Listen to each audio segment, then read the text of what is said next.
Good morning, everybody. Good morning. Happy first 100 days. Before we begin, I want to acknowledge that the bipartisan Take It Down Act passed the House last night. This important legislation was championed and guided through Congress by our wonderful First Lady, Melania Trump, including through her direct advocacy on behalf of survivors during her passage efforts. The Take It Down Act criminalizes the publication of non-consensual intimate imagery and requires social media and similar websites to remove such content within 48 hours of notice from a victim. The First Lady thanks all those who voted in favor of this important legislation, and the President looks forward to signing it when it arrives on his desk. Today officially marks 100 days of promises made and promises kept by President Trump. This has truly been the most historic start to a presidency in American history. After building the greatest economy in the world in his first term as president, President Trump is in the process of doing that all over again. The American people trust in President Trump. Since his first day in office, President Trump has focused on defeating the Biden inflation crisis, bringing down the cost of living, and making the United States the best place in the world to do business, invest, create jobs, and innovate. And President Trump's efforts are working. 345,000 jobs have already been added since the start of President Trump's term. Last month's jobs report saw nearly 100,000 more jobs than economists predicted, and it was the fourth highest month for private payroll growth in the past 2 years. 9,000 manufacturing jobs have been added to the economy already. This is a sharp contrast to the 6,000 manufacturing jobs that were lost each month in the final 2 years of the Biden administration. The U.S. employment rate remains at historic lows. And thanks to President Trump, Americans are seeing price relief for the first time in years. The last inflation report showed the first consumer price decline since the COVID pandemic, a decrease in energy prices, and real average hourly wage growth. President Trump is delivering on his promises to lower costs for American families and businesses. Prices across the board for everyday goods have seen declines since this president was inaugurated. From airfare to used motor vehicles to prescription drugs, prices are dropping. In fact, last month's drop in the price of prescription drugs was the largest ever recorded. And after Joe Biden botched the response to the bird flu, President Trump and Secretary Rollins' aggressive plan have brought down wholesale egg prices more than 50% from Inauguration Day. President Trump ended Joe Biden's reckless war on American energy and fossil fuels and has restored American energy dominance. And Secretary Wright, Secretary Doug Burgum are working hard on that effort every single day.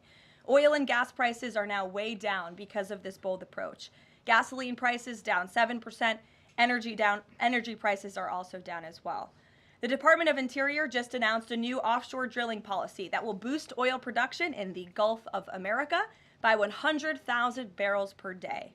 On the deregulation front, President Trump is committed to cutting senseless red tape, especially for America's small business owners who are the backbone of our economy. We know cutting regulation leads to lower costs and higher growth. The mass deregulation effort by this administration will help usher in the golden age of America, which is underway. Immediately upon taking office, President Trump blocked all of the unfinalized Biden-era rules, saving America's more than $100 billion, or $2,100 per family of four over the next decade. And the president also launched a bold multi-agency effort to roll back existing federal regulations that drive up the cost of living on hardworking families.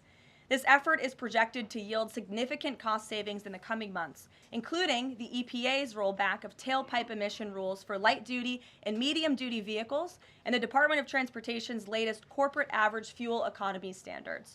These two efforts alone yield $755 billion in total savings, or more than $8,800 per family of four over the next decade.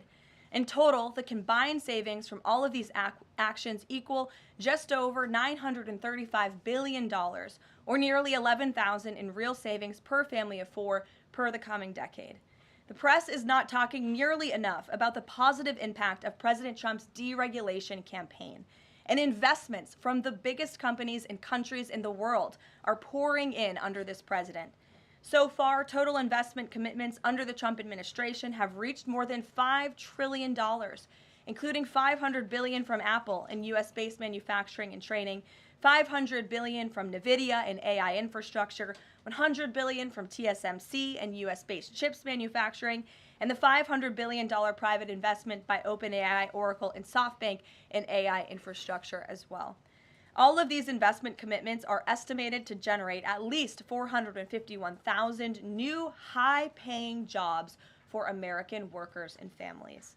At this point, President Trump has secured more investments in the United States of America in 100 days than Joe Biden did in 4 years.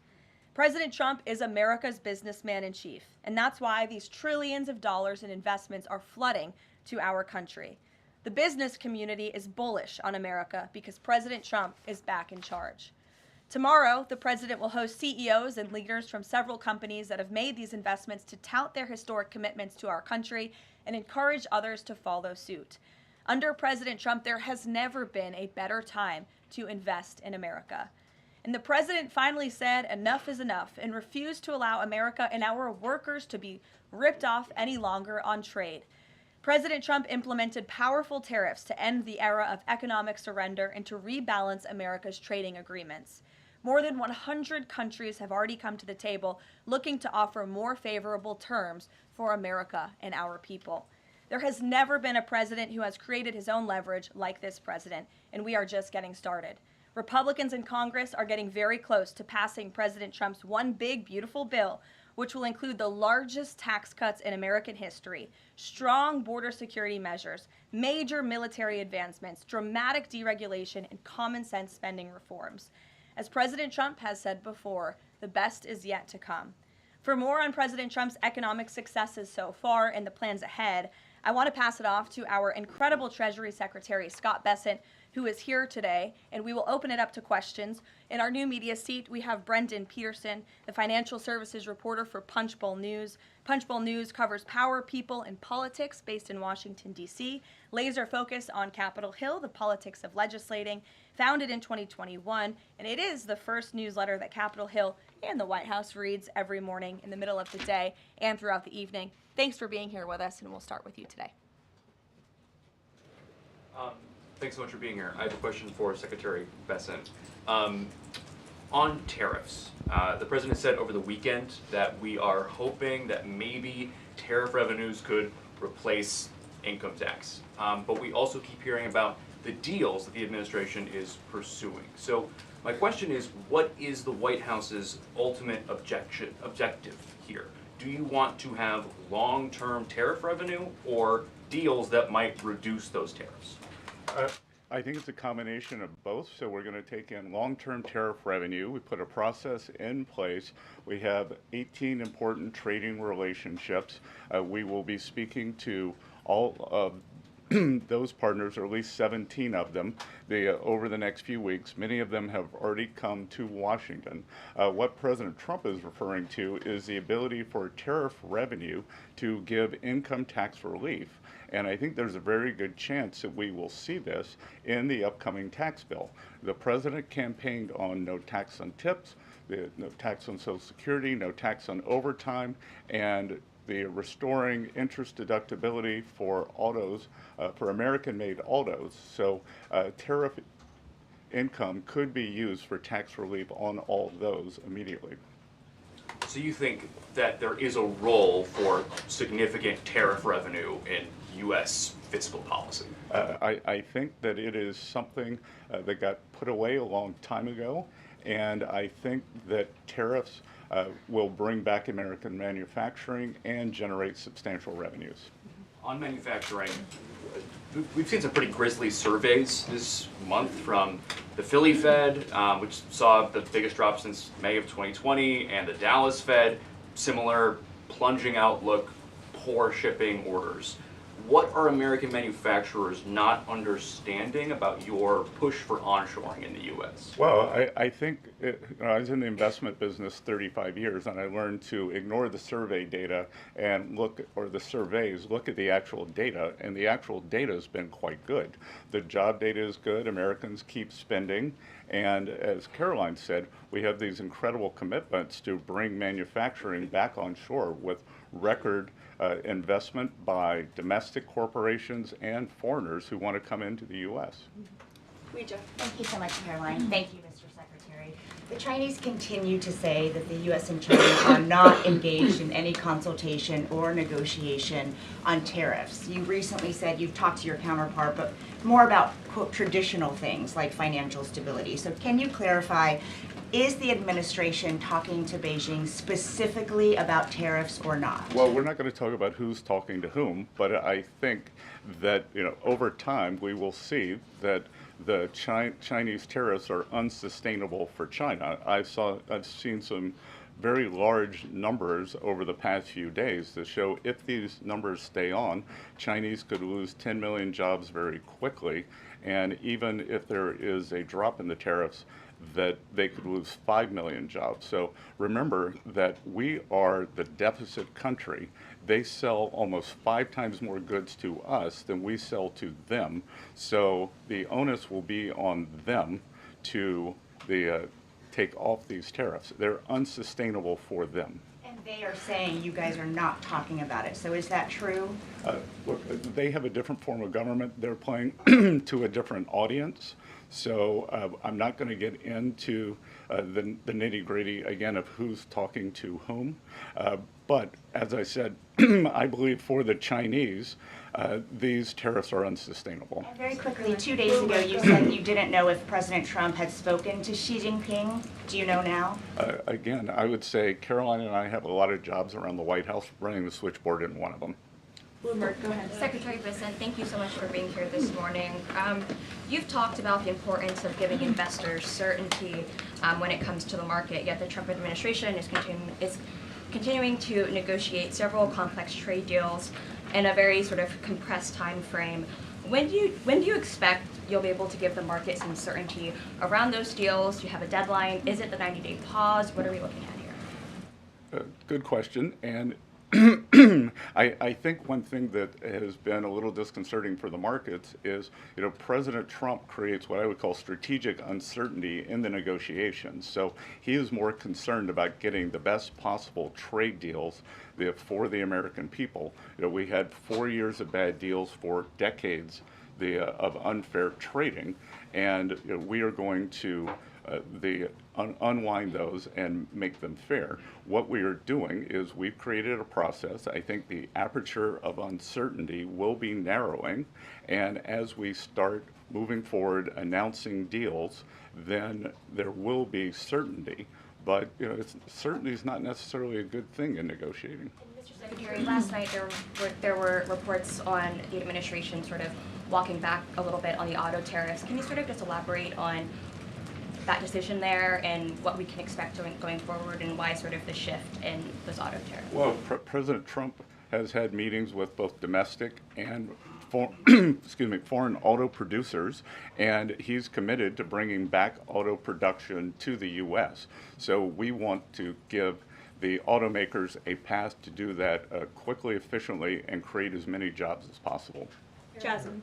Thank you so much, Caroline. Thank you, Secretary. Back on China, does the administration anticipate supply chain shocks or supply shocks coming now that cargo shipments from China are significantly down? And if so, are there plans in the process of how to address that? I wouldn't think that we would have supply chain shocks, and I think retailers they have managed their inventory in front of this. I speak to dozens of companies, sometimes daily, but definitely weekly, and they know that President Trump is committed to fair trade and have planned accordingly. And then second question, can you outline the timeline for when you think some of these deals, particularly with your Asian countries like India, Japan, South Korea, you may have an announcement? I'm glad you brought up our Asian trading partners and allies. They have been the most forthcoming in terms of doing the deals. As I mentioned, Vice President Vance was in India last week. I think that he and Modi made some very good progress, so I could see some announcements on India. I could see the contours of a deal with the Republic of Korea coming together, and then we've had substantial talks with the Japanese. Andrea. Secretary Bessent, just continuing on the path of the sort of like progress. You said yesterday, I think, that it was could happen as early as this week or possibly next week. Can you give us a bit of a timetable? And then I wanted to ask about South Korea specifically. They've said that they probably won't be able to make a comprehensive deal until early July because of their elections. Japan also has elections. And to what extent are domestic factors complicating your efforts? Canada just had an election. You know, are you seeing that you might have to think about delaying the 90 days? Well, I would actually take the opposite tack, that I think from our talks that these governments actually want to have the framework of a trade deal done before they go into elections to show that they have successfully negotiated with the United States. So we are finding that they are actually much more keen to come to the table, get this done, and then go home and campaign on it. Sean? I'm sorry, did you have a comment on whether something can happen this week or next week? For a deal. So, you know, you said yesterday. Again, I think that we are very close on India. And in India, just a little inside baseball, in India, in a funny way, is easier to negotiate with than many other countries because they have very high tariffs and lots of tariffs. So it's much easier to confront the direct tariffs when as we go through these unfair trade deals that have been put in over decades, that the non-tariff trade barriers can be much more insidious and also harder to detect. So a country like India, which has the posted and ready tariffs, it's much easier to negotiate with them. So I think the India negotiations are moving well. Sean, go Hi, ahead. Mr. Secretary.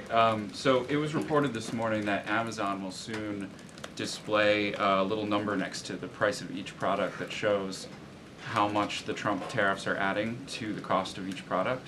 So isn't that a perfect crystal clear demonstration that it's the American consumer and not China who is going to have to pay for these policies? I will take this since I just got off the phone with the president about Amazon's announcement. This is a hostile and political act by Amazon. Why didn't Amazon do this when the Biden administration hiked inflation to the highest level in 40 years? And I would also add that it's not a surprise because, as Reuters recently wrote, Amazon has partnered with a Chinese propaganda arm.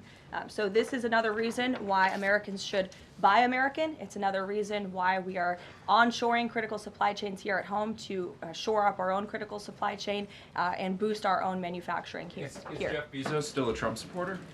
Look, I will not speak to the president's relationships with Jeff Bezos, but I will tell you that this is certainly a hostile and political action by Amazon. And Secretary, if you have anything to add. Yeah, I would also add that the bringing down the terrible Biden inflation has been a priority for the first 100 days of the Trump administration, and President Trump has done a great job of leading that since January 20th.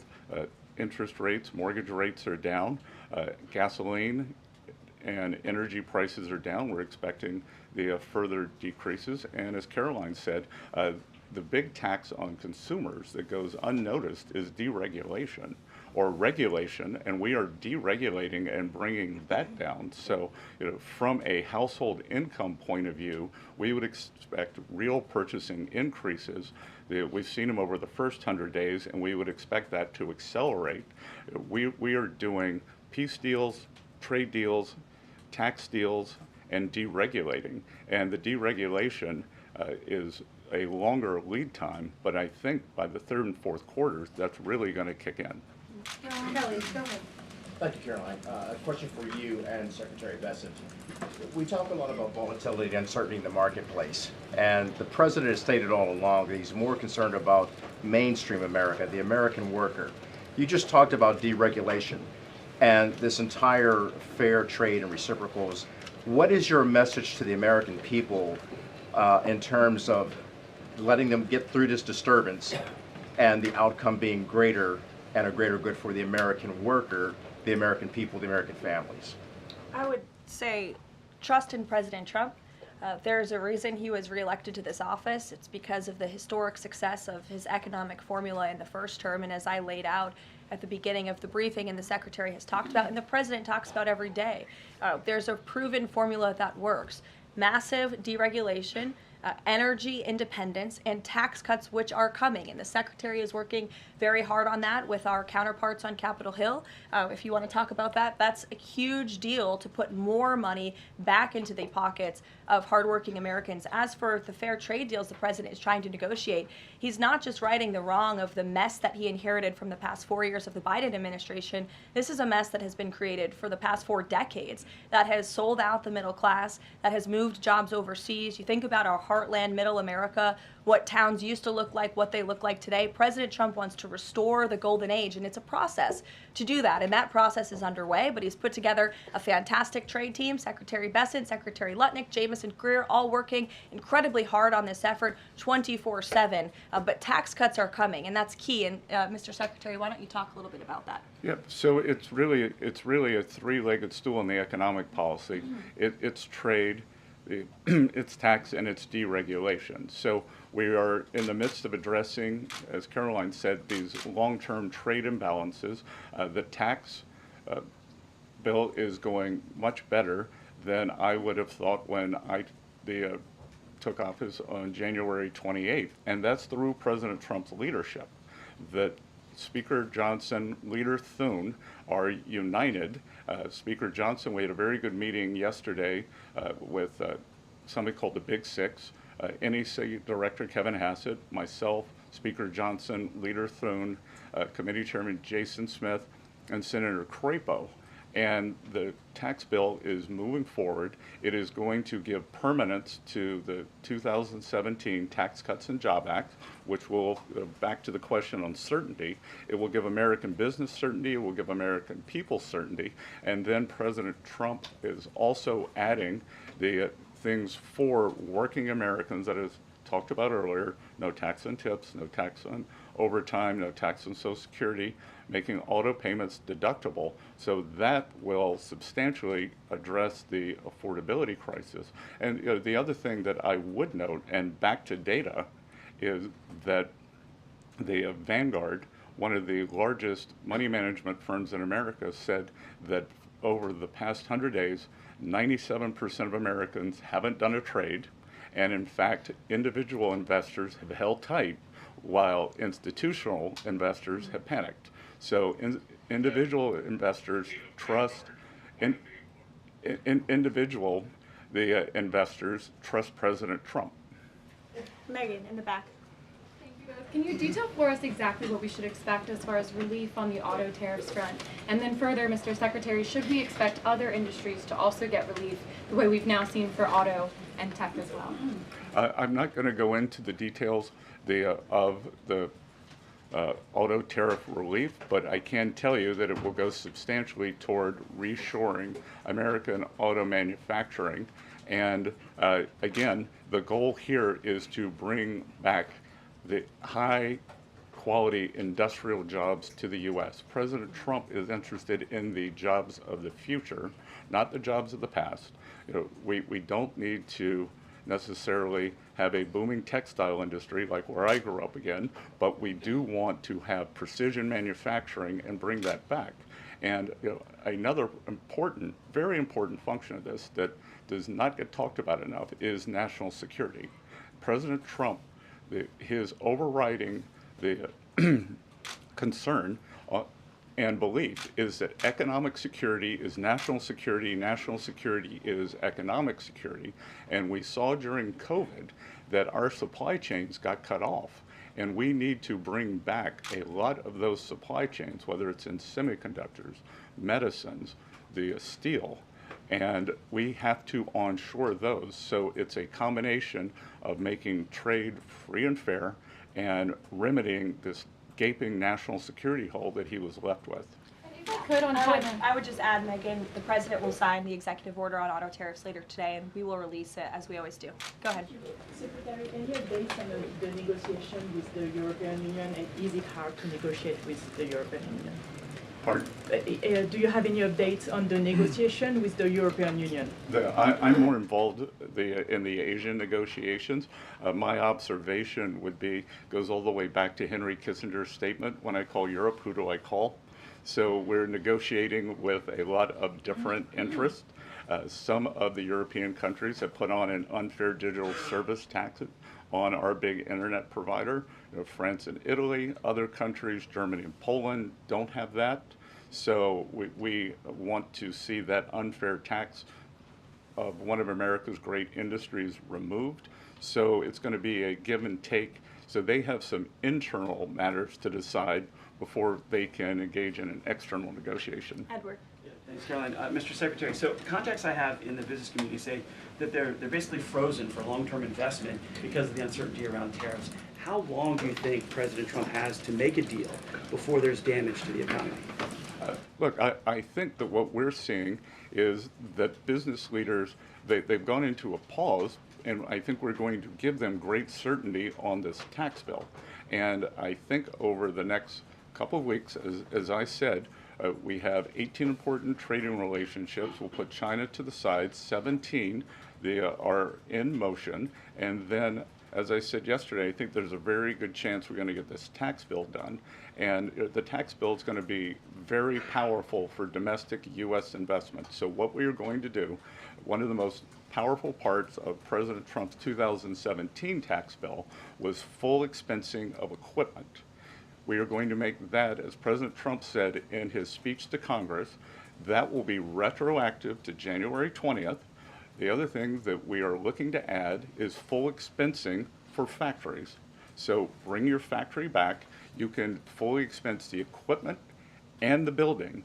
We will couple that with deregulation, cheap energy, and regulatory certainty, and that will continue to make the U.S. the greatest destination for domestic and foreign investment.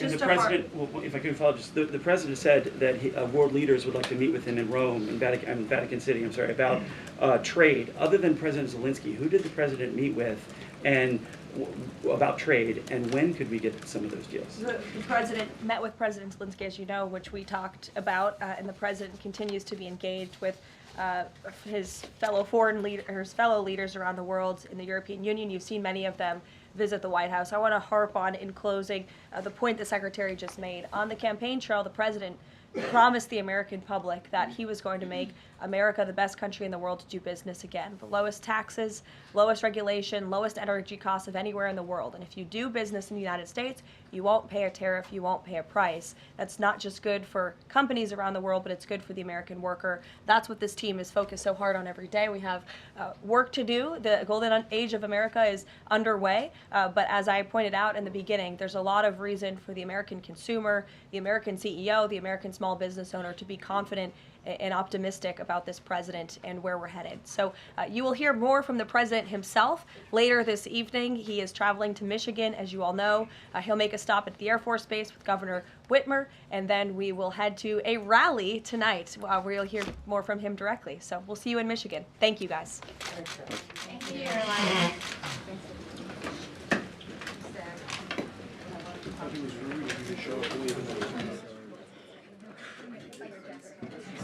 Just my